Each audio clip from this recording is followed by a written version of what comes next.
Hi అండి. ఉదయం లేవగానే ఫోన్ చూస్తే చాలు ప్రోటీన్ తినండి, ప్రోటీన్ తినండి అని మనకు ఇన్‌స్టాగ్రామ్‌లో, యూట్యూబ్‌లో మనకు వీడియోస్ వస్తూనే ఉన్నాయి. ఎలా తినాలి? ఎంత మోతాదులో తినాలని అందరికీ సందేహమే ఉంటుంది. కానీ ప్రోటీన్‌తో పాటు అన్ని వెజిటబుల్స్, అన్ని రకాల విటమిన్స్, ప్రోటీన్స్ అన్నీ అందేవి కూడా తినడం అనేది చాలా ముఖ్యం. ఓన్లీ ప్రోటీన్ ఫుడ్ మాత్రమే కాదు. దానితో పాటు మనము డైట్ ఎలా మెయింటైన్ చేయాలి? ఎంత ఫుడ్ తీసుకోవాలి? ఎప్పుడు తినాలి? ఎలా తినాలి? వాటర్ ఎంత తాగాలి? ఇవన్నీ కూడా ముఖ్యమే. దానిలో భాగంగానే ఇవాళ హై ప్రోటీన్ రైస్ అయితే ప్రిపేర్ చేశాను.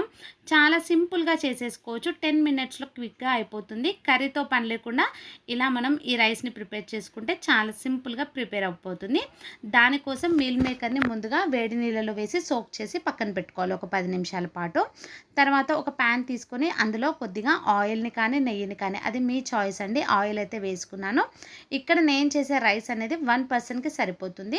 అందులో కొద్దిగా జీలకర్ర, ఆవాలు అలాగే సన్నగా ఆనియన్‌ని కట్ చేసి వేసేసుకోండి.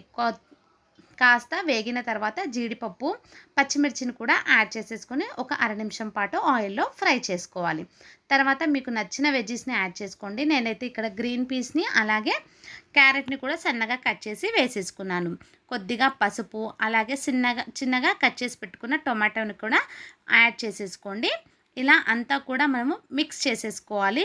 మంటను మీడియం ఫ్లేమ్‌లో సెట్ చేసుకొని మాత్రమే చేసేసుకోండి. లేదంటే కింద మాడిపోతుంది. మూత పెట్టి ఒక 2 నిమిషాలు మీడియంలో మగ్గనివ్వండి.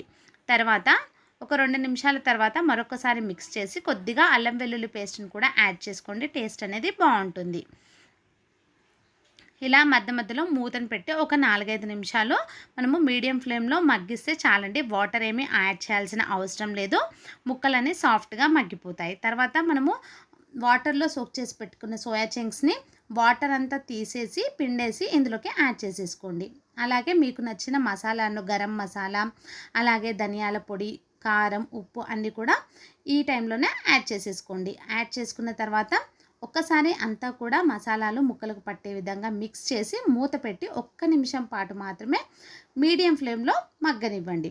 ఇలా మగ్గిన తర్వాత మనం ఉడికించి పక్కన పెట్టుకున్న 1 కప్ రైస్‌ని అయితే ఇందులో యాడ్ చేసేసుకోండి. చూసారు కదా! అంతే అండి. చాలా సింపుల్‌గా మనం మీల్ మేకర్ రైస్‌ని అయితే ప్రిపేర్ చేసేసుకోవచ్చు. హై ఫ్లేమ్‌లో ఒక నిమిషం పాటు బాగా ఇలా కలుపుతూనే ఉండండి.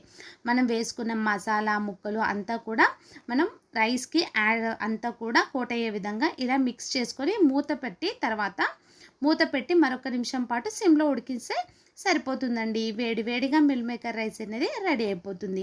ఇందులో మనం వేసిన బఠానీ కానీ, సోయా చంక్స్‌లో కానీ ప్రోటీన్ అనేది ఎక్కువగా ఉంటుంది. కాబట్టి అందరూ కూడా హ్యాపీగా తినేయొచ్చు. చాలా టేస్టీగా ఉందండి. నేను చెప్పడం కాదు, మీరు కూడా ట్రై చేయండి. ఎలా కుదిరిందో కామెంట్ చేయండి. అలాగే ఇలాంటి మరిన్ని సింపుల్ రెసిపీస్ కోసం మన ఛానల్‌ని సబ్స్క్రైబ్ చేసుకొని సపోర్ట్ చేయండి. Thank you for watching.